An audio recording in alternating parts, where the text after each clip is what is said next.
నోటిస్తున్నాము అన్న వచ్చిండు ఏది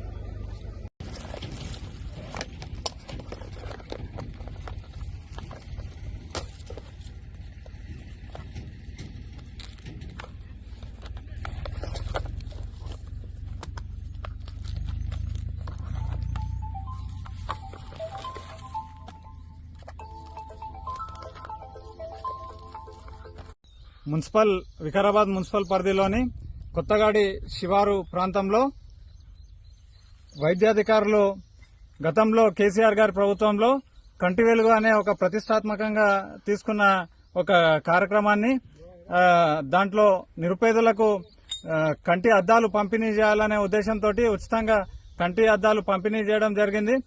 దాంట్లో భాగంగా అందులో మిగిలినవి సరిగా పంచనివి వైద్యాధికారులు ప్రభుత్వ ధనాన్ని వృధా చేస్తూ ఈరోజు ఇక్కడ మున్సిపల్ ప్రాంతంలోని ఈ చెత్త కుప్పలో పడేయడం మనం చూస్తా ఉన్నాం.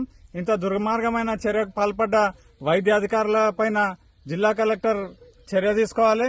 అదేవిధంగా ఈ రేవంత్ రెడ్డి ప్రభుత్వంలో ప్రజాధనాన్ని ఎలా వృధా చేస్తున్నారనేది మనం దీన్ని చూసి గమనించవచ్చు.